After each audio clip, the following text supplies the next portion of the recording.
कश्मीर का, भारत का नहीं, एक इंसानियत का नुकसान हुआ। ह्यूमैनिटी, यहाँ ह्यूमैनिटी की बात करने वाले दुनिया और देश के अंदर बहुत कम पॉलिटिकल जो लोग हैं, बहुत कम लोग हैं जो इंसानियत की खातिर अपना सब कुछ दांव पे लगा देते हैं। और भीम सिंह जी ऐसी शख्सियत रहे हैं जिन्होंने अपना पॉलिटिकल कैरियर, अपनी फैमिली, अपना सब कुछ इंसानियत की खातिर उन्होंने कभी इसके ऊपर विचार नहीं किया कि मुझे ये जो जेन्युइन इशू है इसको उठाने से, इसको करने से, इसके साथ खड़े होने से मुझे पॉलिटिकल कितना बेनिफिट होता है, कितना नुकसान होता है। उन्होंने इस चीज़ की कभी परवाह नहीं की।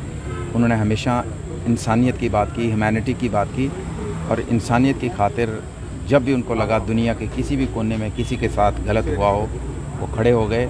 उसका उनको लाभ हुआ या नुकसान हुआ, उसकी उन्होंने परवाह नहीं की। और शायद देश और दुनिया में ऐसे पॉलिटिकल लोग, जो राजनीतिज्ञ, बहुत कम होंगे जो इंसानियत की खातिर अपना सब कुछ दांव पे लगा देते हैं। बहुत करीब थे उनके, और जब कोई करीबी छोड़कर जाता है तो आप समझ सकते हैं। देखिए, करीबी नहीं थे, मेरे गुरु थे। मुझे उंगली पकड़ के उन्होंने इस सिस्टम के अंदर लाया, राजनीति में उन्होंने उंगली पकड़ के लाया मुझे। और मेरे पॉलिटिकल गुरु थे, रिश्ते में मामा थे, लेकिन हम उनको फादरली ट्रीट करते थे, करते हैं और करते रहेंगे। उनका जो साया है। और मैं देखता हूँ कि आज जम्मू कश्मीर के अंदर भी जिन भी पॉलिटिकल पार्टीज़ में लोग हैं, जितने भी मेजॉरिटी लोग जो हैं भीम सिंह जी के हाथों राजनीति में आए हैं, उनसे सीख के आगे बढ़े हैं। और कभी उनके जिसको कहते हैं कि माथे पे कभी ऐसा शिकन नहीं हुआ कि ये इसको मैंने ग्रो किया और आज मेरे साथ नहीं है। उन्होंने हर आदमी को इक्वली ट्रीट किया है। मनकोटिया जी बड़े नेता ऐसे जाना आप किस तरह से देखते हैं शती और सियासत जगत के लिए?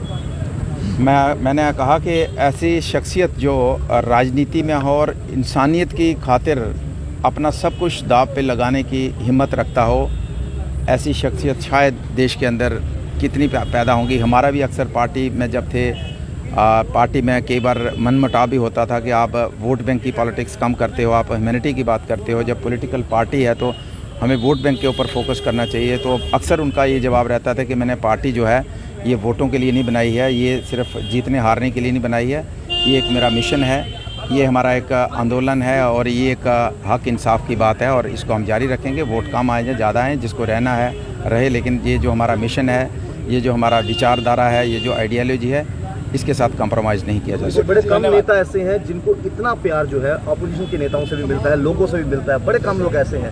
आपको लगता है एक बहुत बड़ा नुकसान पूरे हिंदुस्तान के जगत में हुआ, क्योंकि इनके बहुत से चाहने वाले जो हैं दूर दुनिया के कई कोनों में भी थे जो उनको बहुत प्यार करते थे, जो इनसे प्रेरणा लेकर जो है इंस्पायर होते थे। देखिए, मुझे यहाँ सिर्फ जब हिंदुस्तान में नहीं बल्कि हिंदुस्तान में तो बहुत मैक्सिमम स्टेट्स में इनके साथ जाने का मौका मिला। मुझे 12-13 कंट्रीज़ में भीम सिंह जी के साथ जाने का मौका मिला और वहाँ जाके अंदाज़ा लगता है कि भीम सिंह जी की शख्सियत क्या थी। आज कभी पावर में नहीं रहे, कभी मंत्रालय नहीं रहा उनके पास, कभी नेशनल पॉलिटिक्स में जो है पार्लियामेंट में, या सिर्फ 2 बार एमएलए रहे और 1 बार एमएलसी। और जो पावर पॉलिटिक्स में रहते हैं तो उनका कम्युनिकेशन इंटरनेशनल लेवल पे उसको कंटिन्यू करना कोई बड़ी बात नहीं है, उनके पास सारा सिस्टम रहता है। लेकिन जब भी किसी कंट्री में इनके साथ गए तो एटलीस्ट 10, 15, 20 लोग ऐसे थे जो भीम सिंह जी को बाई फेस और बाई नेम जानते थे। तब अंदाज़ा लगता था कि भीम सिंह जी की शख्सियत जो है सिर्फ जम्मू कश्मीर या जम्मू के नहीं या हिंदुस्तान में नहीं, दुनिया में है। और हर कंट्री के अंदर 10, 20, 30 लोग जो हैं बाई नेम और बाई फेस किसी आदमी को जानते हों तो ये छोटी बात नहीं है। और रिलेशन बनाना बहुत आसान है, लेकिन रिलेशन को मेंटेन करना बहुत बड़ी बात है। और इन्होंने अपने रिलेशन जो है पूरी दुनिया के अंदर अपने रिलेशन बनाए भी और उसको मेंटेन भी किया। मनकोटिया जी, एक सवाल आपसे, जिस तरह से एक अध्याय की बात कर रहे हैं, भीम सिंह जी इतने बड़े नेता रहे हैं, अब किस तरह से Jammu Kashmir national panthers party का अध्याय आगे होगा? या देखिए, मैं कई बार मैं बात कर चुका हूँ कि जो विचारधारा है, इंसान मरते हैं लेकिन विचारधारा नहीं मरती है। ये मैंने कई बार पहले भी बोला है। किसी के आने से, किसी के जाने से फ़र्क नहीं पड़ता। विचारधारा जो है ये नहीं मरती है। इंसान जीता है, इंसान मरता है, विचारधारा ना जीती है ना मरती है। विचारधारा होती है और हमेशा रहती है। कहीं ना कहीं पार्टी का भी अंत समझा जाए? मैंने कहा विचारधारा नहीं मरती है। पार्टी एक विचारधारा है, विचारधारा मरती नहीं है।